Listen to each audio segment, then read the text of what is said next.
नमस्कार, स्वागत है आपका बुक ऑडियो में। आप सुन रहे हैं सांझी, मेरे यानी सुमन रावत की आवाज में। अब तक आपने सांझी में सुना कि कैसे सांझी के पिता राजीव ने दूसरी शादी की रागिनी नाम की औरत से, जो अब सांझी को पसंद नहीं करती है। पूरे 1.5 साल बाद सांझी को आजादी मिली है अपने घर की कैद से, अपनी जिम्मेदारियों से, और वो खुलकर अपनी कॉलेज की लाइफ का मजा ले रही है। अब आगे। आजकल सांझी एक बात नोटिस कर रही थी। कॉलेज जाते वक्त एक सीनियर क्लास का लड़का उसका पीछा करता था। लड़का देखने में अच्छे घर का था। सांझी ने उसे कॉलेज में देखा था। काफी दिन तक वो लड़का उसका पीछा करता रहा। कॉलेज में भी वो सांझी को देखता रहता था। एक दिन सांझी का स्कूल का दोस्त अंकित सांझी के पास आया। अंकित दूसरे कोर्स में था। सांझी, ये मेहुल ने भेजा है, कहकर उसने एक कागज सांझी की तरफ बढ़ा दिया। सांझी को कुछ समझ नहीं आया। मेहुल? कौन मेहुल? सांझी ने पूछा। सांझी ने वो कागज नहीं लिया। अंकित उसे क्लास के बाहर ले गया और गैलरी में खड़े होकर उसे मेहुल दिखाया। ये लड़का, ये तो रोज मेरा पीछा करता है, सांझी ने अंकित से कहा। हाँ, वो मेरा दोस्त है, साथ ही में पढ़ते हैं, इसे पढ़ लो। अंकित ने सांझी को वो कागज पकड़ा दिया। सांझी ने उसे खोल कर पढ़ा। सांझी, तुम मुझे बहुत अच्छी लगती हो। मैं तुमसे बहुत प्यार करता हूँ। मैं तुम्हारे बिना जी नहीं सकता। तुम्हारे लिए कुछ भी कर सकता हूँ। प्लीज मना मत करना। सांझी ने अपने सर पर हाथ मारा। वो अंकित के साथ नीचे पहुंची। उसने मेहुल के पास जाकर कहा, ये क्या है? यार, सच तो लिखा है, मैं बहुत प्यार करता हूँ तुमसे, मेहुल ने कहा। लेकिन मैं नहीं करती, तुम ये हरकतें मत करो, कहकर सांझी ने वो कागज मेहुल को वापस कर दिया। लेकिन उसके बाद भी मेहुल ने सांझी का पीछा नहीं छोड़ा। सांझी ने कंपटीशन की क्लास जाना शुरू कर दिया था। वो 5 बजे जाती और 7 बजे वापस आ जाती। एक बार जब वो कोचिंग से लौट रही थी, तब रास्ते में मेहुल और अंकित ने उसे रोक लिया। मान जाना यार, वो कब से मना रहा है, अंकित ने कहा। यार, ये क्या हरकत है? तुम दोनों पागल हो क्या? ऐसे अंधेरी गली में रोक लिया, कोई देख लेगा तो क्या समझेगा, सांझी ने कहा और जाने को हुई। तभी मेहुल ने उसका हाथ पकड़ लिया। मैं प्यार करता हूँ तुमसे, तुम्हें एक बार में समझ नहीं आता क्या, मेहुल ने कहा। हाँ, समझ आ गया मुझे। अब तू यही पिटेगा या बाद में, सांझी ने कहा। कितना पत्थर दिल है तेरा, मान जाना, अंकित ने कहा। मैंने एक बार मना कर दिया ना, हिंदी में समझ नहीं आता क्या, सांझी ने कहा। चल भाई, इसको छोड़ दे, मैं तेरे आगे 36 खड़ी कर दूंगा, अंकित ने कहा। ये देख, ये तेरे आगे 36 खड़ी कर देगा। अब खुश, अब मुझे जाने दो, सांझी ने कहा और चल दी। लेकिन मुझे तू ही चाहिए, मेहुल ने कहा। सपने मत देख, जाते जाते, सांझी ने कहा। सांझी ने मेहुल को सीरियस नहीं लिया। कुछ दिनों बाद मेहुल की तबीयत खराब हो गई। अंकित दूत बनकर सांझी के पास आया। मेहुल की तबीयत खराब है यार, एक बार उससे बात कर ले, अंकित ने कहा। अच्छा, मरने को है क्या, सांझी ने कहा। कितनी बेरहम है तू, अंकित ने सांझी से कहा। सांझी टीना के साथ अंकित को लेकर मेहुल के घर गई। क्यों, तो तू मरने को आ गया? कितनी देर लगेगी, सांझी ने कहा। टीना हंस दी। कुछ नहीं हुआ, बस बुखार है, तेरे लिए कौन मरेगा, मेहुल ने मुस्कुरा कर कहा। अच्छा बेटा, ठीक है, फिर मैं जाती हूँ, सांझी उठ गई। अरे बैठ ना, मजाक कर रहा था, तू कब मानेगी यार, तेरे चक्कर में बीमार हो गया, मेहुल ने कहा। सांझी को उसे वंश के बारे में बताना पड़ा। मैं किसी और से प्यार करती हूँ, वंश नाम है उसका, मैं उसे नहीं छोड़ सकती, मैं उसे धोखा नहीं दे सकती, मेरे बचपन का प्यार है वो, उसके बिना एक पल नहीं गुजरता मेरा। टीना ने भी मेहुल को समझाया। ये सब सुनने के बाद मेहुल मान गया। लेकिन सांझी की मेहुल और अंकित से अच्छी दोस्ती हो गई। मेहुल ने सांझी से कहा, मैं तुझसे तेरा प्यार नहीं छीन सकता, लेकिन तू मेरी परी है, तेरी मेरी दोस्ती कभी नहीं टूटेगी। कुछ दिनों तक चारों की अच्छी जमी, साथ घूमना फिरना मस्ती करना। लेकिन फिर मेहुल के पापा का ट्रांसफर जयपुर हो गया और फिर तीनों का मिलना बंद हो गया। सांझी की आजादी रागिनी को रास नहीं आ रही थी। एक दिन सांझी ने रागिनी को उसकी माँ से फोन पर बात करते सुना। मम्मी, बहुत काम रहता है इस घर में, खाना पीना तो 10 बार होता है। वो एक महारानी कॉलेज के नाम पर घूमती फिरती है, घर का कोई काम नहीं करवाती। राजीव जी को तो हर चीज हाथ में चाहिए होती है। अब अपने यहाँ 3 प्राणी थे, मैं, तुम और नंदू, लेकिन यहाँ तो सब भगवान के पूरे हैं। सुनकर सांझी ने बंद दरवाजे के बाहर से ही रागिनी को मुंह चिढ़ाया और अपने कमरे में चली गई। लगभग 2 हफ्ते तक तो सब ऐसे ही चलता रहा, लेकिन फिर रागिनी ने अपने ढंग बताना शुरू कर दिया।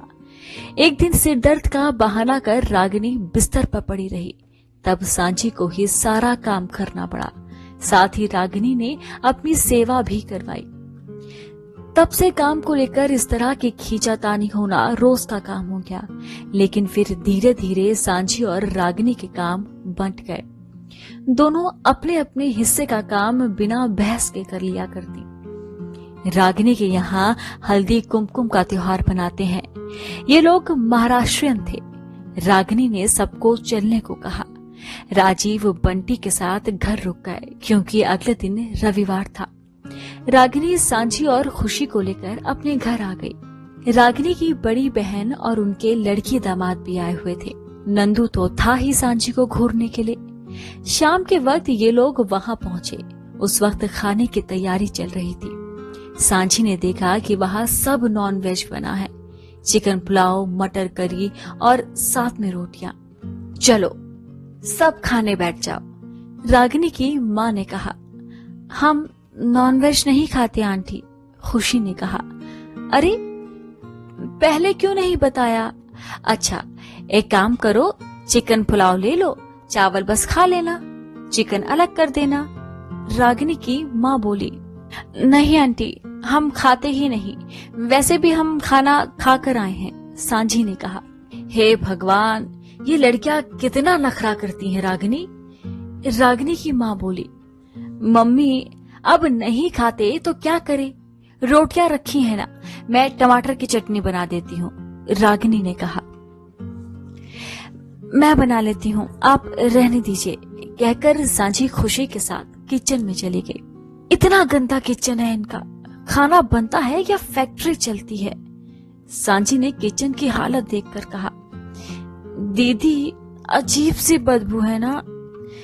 दीद मुर्गा पका है मुर्गा, कहकर सांझी हंसती और अपने लिए चटनी बनाकर थोड़ा बहुत खाया और दोनों जाकर सो गई। सुबह सांझी जाग तो गई, लेकिन खुशी 10 बजे तक सोती रही। रागिनी की माँ इन दोनों से बहुत चिढ़ती थी। ये क्या तरीका है भला, लड़कियां होकर 10 बजे तक सोती हैं, मान मर्यादा नाम की कोई चीज नहीं है, रागिनी की माँ बोली। सांझी सुनकर चुप रह गई और खुशी को उठाने चली गई। थोड़ी देर बाद खुशी और सांझी तैयार होकर बाहर आ गई। रागिनी की माँ फिर शुरू हो गई। मेरी दोनों लड़कियां तुम्हारी उम्र की थी, तब 6 बजे उठ जाती थी, घर का सारा काम करती थी, पानी भरना, बर्तन धोना, झाड़ू पोंछा सब। रागिनी की माँ बोली। आंटी जी, पिछले 2 साल से हम भी यही सब कर रहे हैं, आपको ताने मारने की जरूरत नहीं है। सांझी को गुस्सा आ गया। देखो तो, बड़े बाप की बिगड़ी औलाद के बोल तो देखो, रागिनी की माँ बोली। अब सांझी को सहन नहीं हुआ। हम आपकी फालतू बातें सुनने नहीं आए हैं, समझिए आप, इज्जत करते हैं तो सिर पर मत चढ़िए। सांझी फिर वहां एक पल भी नहीं रुकी और खुशी को लेकर बस पकड़कर घर आ गई। उधर रागिनी ने राजीव को फोन कर ये कह दिया कि ये दोनों माँ से लड़कर वापस आ रही हैं। माँ ने देर से उठने पर जरा डांट दिया था तो माँ से बदतमीजी करके दोनों अकेली घर लौट आई। सांझी और खुशी जब घर आई तो राजीव उन्हें डांटने लगे। फिर दोनों ने पापा को पूरी बात बताई। राजीव को रागिनी और उसकी माँ पर बेहद गुस्सा आया। राजीव दोपहर में उनके घर गए और उन्हें खूब खरी खोटी सुनाई। मेरे बच्चों को तुम यहाँ बेइज्जत करने के लिए लाई थी क्या? बड़े बाप की बिगड़ी औलाद, ये कोई शब्द होते हैं? तुम लोगों की हमेशा हर तरह से मदद की और तुम लोग मेरे बच्चों को फालतू की खरी खोटी सुना रहे हो। आज के बाद मेरे बच्चों से किसी ने कुछ कहा तो मुझसे बुरा कोई नहीं होगा। कहकर राजीव रागिनी को वहीं छोड़कर आ गए। 3-4 दिन बाद रागिनी झक मारकर वापस आ गई, लेकिन वो राजीव से नाराज थी। राजीव रागिनी को ज्यादा समय तक नाराज नहीं देख पाए।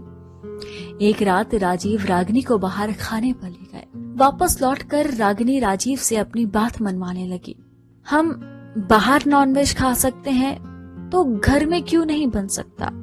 पता है कितना प्रोटीन होता है मीट में? रागिनी ने कहा। मैंने कॉलेज के समय से नॉनवेज शुरू किया था। माँ कभी घर में नहीं पकाने देती थी, सदा बाहर ही खाया। घर दूषित करने से क्या फायदा? राजीव बोले। ये क्या बात हुई? नॉनवेज खाने से शरीर दूषित नहीं होता, बनाने से घर दूषित हो जाएगा। वाह, आप भी ना, रागिनी ने कहा। माँ जब तक थी तब तक उन्होंने बाबूजी के लिए घर पर नहीं बनाया। माँ के जाने के बाद भी मैंने कभी घर में बनाने को नहीं कहा। अच्छा नहीं लगता, बच्चे भी नहीं खाते, राजीव ने कहा। आप हमेशा बच्चों की ही सोचते हैं। मेरी आदत है नॉनवेज खाने की, आप तो बाहर खा लेते हैं, मुझे तो खाने ही नहीं मिलता। कौन सा आज की तरह रोज बाहर खाने पर ले जाएंगे? रागिनी ने मुंह बना लिया। अच्छा ठीक है बाबा, कभी कभार बना लिया करो, तुमसे कौन जीत सकता है, राजीव ने कहा। अब रागिनी को घर में नॉनवेज पकाने की मंजूरी मिल गई। अब उसने हर 2 दिन में नॉनवेज बनाना शुरू कर दिया था। सांची, खुशी और बंटी बहुत परेशान रहने लगे। रागिनी किचन में मांस पकाती तो पूरा किचन महकता। इस महक की आदत तीनों बच्चों को नहीं थी। सांची ना जाने कितने रूम फ्रेशनर खाली कर देती, लेकिन रागिनी कभी चिकन बिरयानी बनाती तो कभी मटन कोरमा, कभी चिकन फ्राई, कभी अंडा करी तो कभी मटन मसाला बनाती। बच्चे बेचारे फ्रिज की चीजें भी 10 बार धोकर खाते, क्योंकि रागिनी फ्रिज में मीट के पैकेट रखा करती थी। तीनों बच्चे नॉनवेज की तरफ देखते भी नहीं थे, बस राजीव और रागिनी ही खाते। जब भी रागिनी लेग पीस या मटन जैसा कुछ भी बनाती थी तो सांची और खुशी, बंटी डाइनिंग टेबल से अपनी अपनी प्लेट लेकर उठ जाते और टीवी वाले कमरे में जाकर खाना खाते। रागिनी का ये नाटक ज्यादा दिन तक नहीं चला। एक दिन राजीव और रागिनी की इस बात पर जमकर बहस हो गई। सांची के घर का माहौल एक बार फिर से बदलने लगा था। राजीव और रागिनी के बीच भी बहस होनी शुरू हो गई थी। अब ये बहस आगे सांची की जिंदगी में क्या करवट लेगी, जानने के लिए सुनते रहिए सांची मेरे यानी सुमन रावत की आवाज में। नमस्कार।